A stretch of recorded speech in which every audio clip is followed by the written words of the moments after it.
Então, olhar para Jesus ouvindo a mãe fazendo um pedido, ele não respondeu sim ou não. Pelo contrário, ele foi messiânico. Sem dúvida nenhuma, um dos pontos mais sombrios da Igreja Católica foi a Inquisição. Mas por que a Igreja Católica era tão perversa assim no passado? O que rondava as entrelinhas da Igreja Católica para ela ser uma igreja tão perversa? A história protestante tem uma versão, é claro. Qual é a versão de um próprio padre da Igreja Católica em relação ao lado sombrio da Igreja Católica?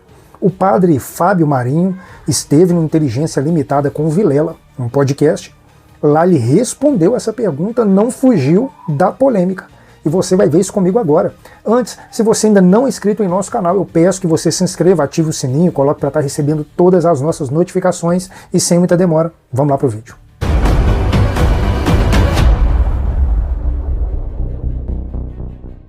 Ao que podem te perguntar também, sempre, padre, sobre os erros do passado, né? Idade Média, Inquisição e tudo mais. O que você tem que falar dessa história? Eu sou professor de História da Igreja, né? E eu acho interessante que tudo precisa ser estudado, Vilela, dentro do contexto da época. Claro. Quando nós separamos a história da Igreja do contexto da sociedade do Império Romano, da história do mundo, do período filosófico, do período teológico, nós vamos enxergar só a desgraça. Porque, de fato, foi uma instituição perversa neste período. Só que nós temos que entender quem é que praticava a perversão. Então, a igreja errou. A igreja errou pela perversão de quem estava no poder. E quem estava no poder não eram cristãos de verdade. Eram interessados em títulos e poderes que tinham sobrado do Império Romano e que a igreja agora distribuía de acordo com os clãs familiares. E essas pessoas, para receberem títulos, se batizavam, se autodenominavam cristãs para serem aceitas dentro das normativas que a igreja tinha agora e que tinha absorvido do Império Romano. Mas nós tivemos no trono de São Pedro, na cátedra de Pedro, ou seja, o bispo de Roma, o Papa, nós tivemos papas que nunca acreditaram em nosso Senhor Jesus Cristo. O quê? Estavam ali apenas por título. Chegaram ao trono de Pedro por conta de política. Se batizaram para poder ter títulos. Por isso nasciam as aberrações. Então nós não podemos dizer a Igreja Católica. Nós estamos falando de 2000 anos de história. Você quer falar de qual período? Idade Média? Vamos falar de 500 anos, 400 anos de Idade Média, 600 anos? Vamos delimitar o espaço? Porque a Igreja não foi durante 2000 anos o que ela foi na Idade Média. Então nós temos que entender, e aqui a razão é fundamental. Porque a Igreja de Jesus Cristo, que nasce com Cristo a partir dos apóstolos e da sucessão apostólica, é a mesma igreja que está viva hoje. Pedro está vivo em Francisco, assim como os 12 apóstolos estão vivos nos bispos. É a mesma igreja. Eu não posso dizer que esta igreja é a mesma que cometeu tudo o que aconteceu na Idade Média, porque ela não está presa na Idade Média. Nós temos 2000 anos. A Idade Média foi um passado da igreja, corrompido por poderes que em momento nenhum se interessavam por Deus. Se interessavam pela política e por títulos humanos. E para o contexto filosófico, social e político da época, era interessante. Então não é eximir a igreja de culpa, mas não é olhar para a igreja de hoje e dizer: hoje vocês são culpados pelo que aconteceu há 500, 600 anos atrás. Entendi. Né? Porque é uma ignorância dizer isso. Ah, mas vários papas pedem perdão. É o mínimo que o líder de um movimento como a Igreja Católica, que é a maior instituição de congregação de pessoas, tem que fazer. E a mais longeva, reconhecer, né? a mais longeva e a maior.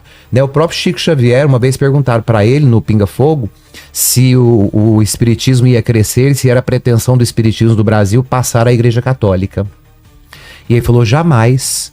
E se o espiritismo um dia pensar sobre isso, o espiritismo precisa acabar. Porque nenhuma religião tem a competência e a sabedoria para poder reunir tantas pessoas em pró da mesma ideia e do mesmo objetivo. A Igreja Católica, ela é fundamental para o mundo. Isso saiu da boca de Chico Xavier. Que eu falo Chico Xavier porque é o grande nome do espiritismo no Brasil, na América Latina, e se tornou mundialmente conhecido. O povo às vezes me chama de espírita, me chama de macumbeiro, porque eu transito nesse mundo. Então, se a gente tirar a razão das coisas, Vilela, a gente vai entrar na ignorância total. Então, por que eu digo que a igreja, e defendo com unhas e dentes, a igreja é do Espírito Santo? Porque nós, homens, não conseguimos destruí-la até hoje. Isso é verdade. Apesar de tudo, ela tá... Apesar de nós, ela está viva. Porque ela é do Espírito Santo, ela não é nossa. Entendendo igreja no conceito amplo, né? No conceito de igreja, corpo místico de Cristo, não templo. E não religião específica. Não religião, não. A igreja. Outra coisa também tem bastante discussão em relação à igreja católica, principalmente com os evangélicos, é em relação à idolatria, né? Em relação à adoração à figura da Virgem Maria. Uhum. Tem muito atrito e muita divergência em relação a isso, né? Qual que é a posição de vocês? A igreja resolveu essa questão no século IX. Essa crise foi no século IX. Já? Quando os gregos ortodoxos, os cristãos do Oriente, falaram para os cristãos do Ocidente, latinos, do Império Latino, que eles não podiam mais cultuar as imagens dos santos na figura das estátuas, como era costume romano. Entendi. Porque os romanos tinham estátuas, Sim. Os gregos tinham pinturas bizantinas, mosaicos. Então, os cristãos do Oriente faziam quadros pintados com ouro, com arte mosaica. É o período bizantino que ficou. Já os cristãos do Ocidente absorveram do Império Romano a criação de estátuas. E da própria Grécia, né? E a Grécia, que Com também suas teve isso. esculturas, enfim. Mas o cristianismo grego era o cristianismo da pintura bizantina. O cristianismo latino foi das imagens das estátuas romanas, que representavam as pessoas que morriam em testemunho de amor e fé pela igreja. Então os gregos questionam os latinos. Vai ter um concílio para definir sobre isso. É uma crise iconoclasta. Ah, é? Teve um concílio só para isso. E no concílio resolveu-se, definiu essa fé. As representações dos santos e da Virgem Maria no Oriente permanecem como pintura, como ícone, porque ícone em grego significa rosto, Sim. face. Então, para eles, o ideal era fazer pintura, os ícones, e não fazer as estátuas romanas conforme o Império Romano ensinava.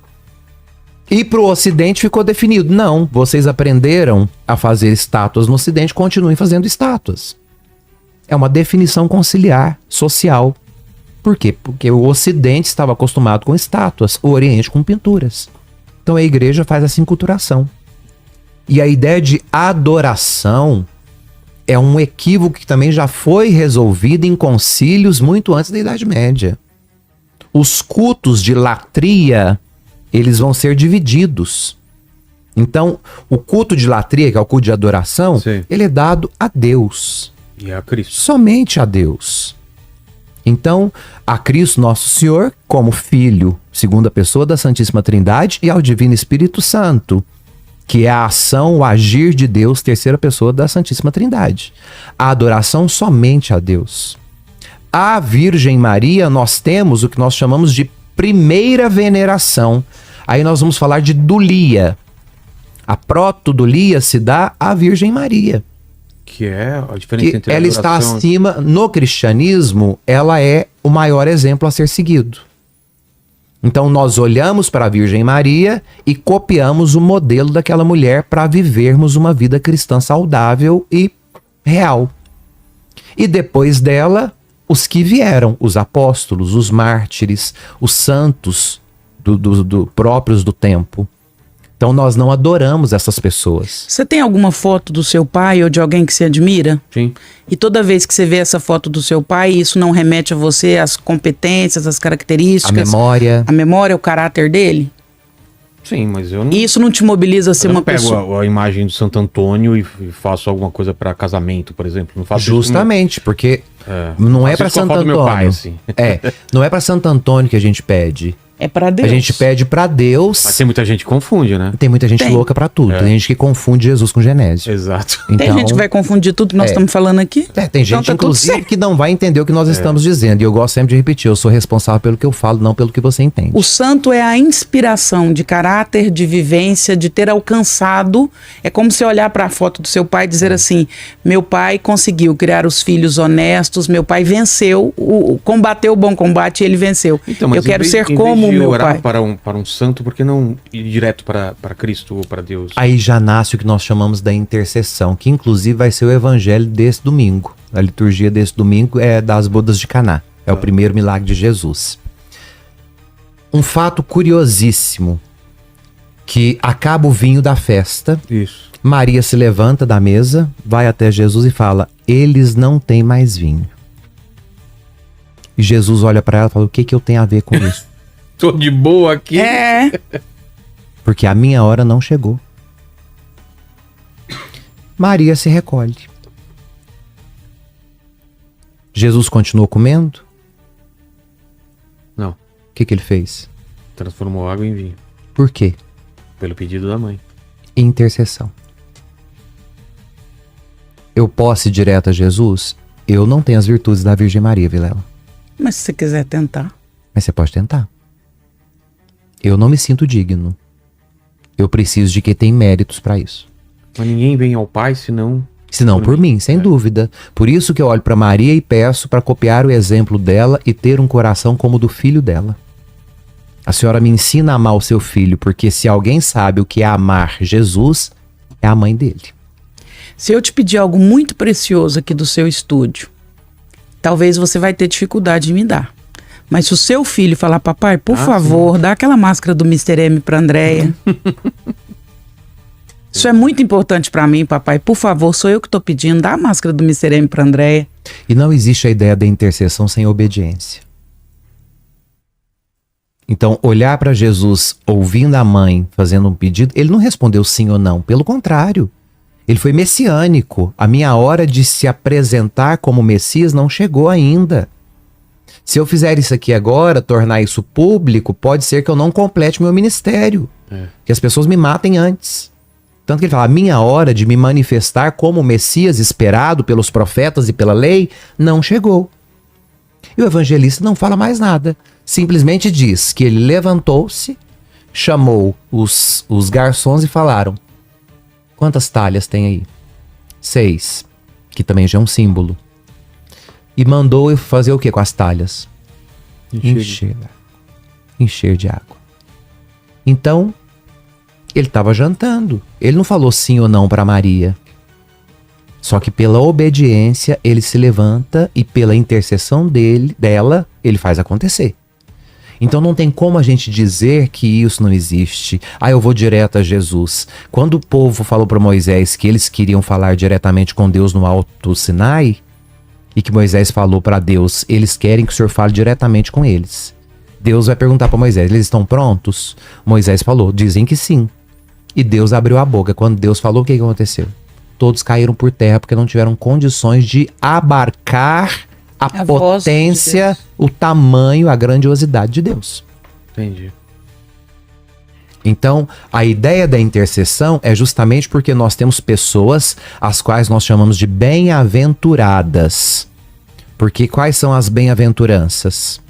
Jesus ensinou. Quem são os bem-aventurados? Ele prega no seu Sermão da Montanha, que é mais conhecido como Sermão da Montanha, o Sermão das Bem-aventuranças.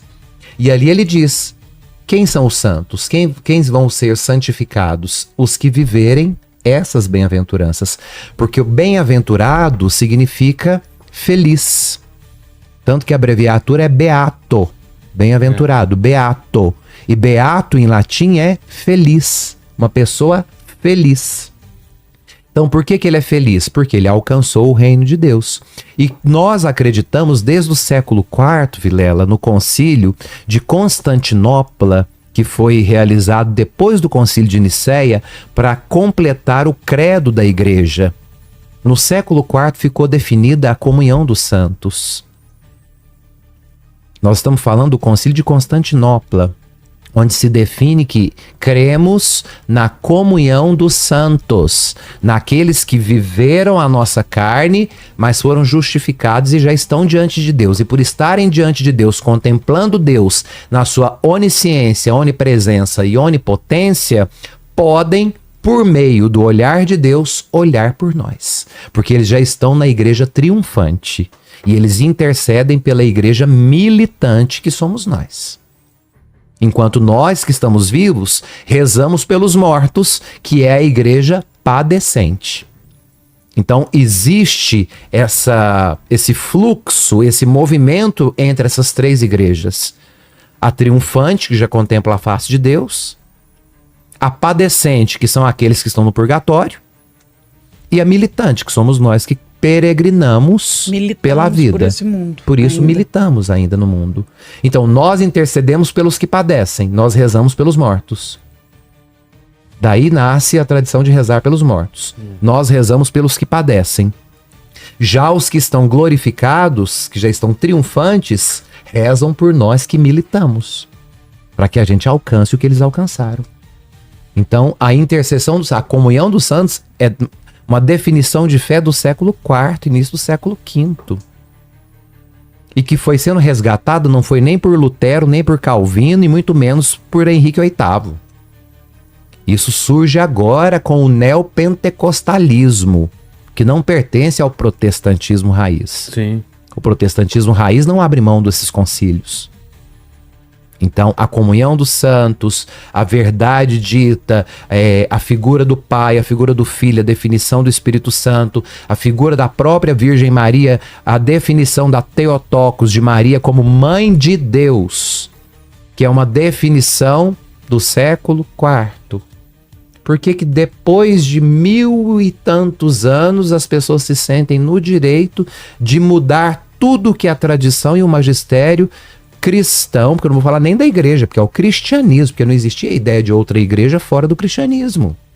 Então todos eram cristãos católicos, universais. E depois surge essa balbúrdia e essa confusão mental, né? Porque a palavra, ela acaba se tornando um instrumento muito forte na mão das pessoas com o protestantismo, quando ele diz que basta a graça de Deus e a inspiração de Deus para você interpretar a palavra. Esqueça o magistério, esqueça a tradição. Cada um é capaz de interpretar por si mesmo. Aí nasceu o grande erro. Bom, para muitos protestantes e muitos historiadores, esse lado sombrio da Igreja Católica continua nela, principalmente no Vaticano, só que escondido, e eles só mostram agora, entre aspas, o lado que seria aquele famoso ditado, o lado para inglês ver. Mas eu gostaria mesmo de saber a sua opinião sobre esse assunto. Deixa a sua opinião logo aí abaixo no comentário, é muito importante. Aproveite, se inscreva em nosso canal, ative o sininho, coloque para estar recebendo todas as nossas notificações. Esse é o canal Roberto Dias e eu te espero aqui no próximo vídeo.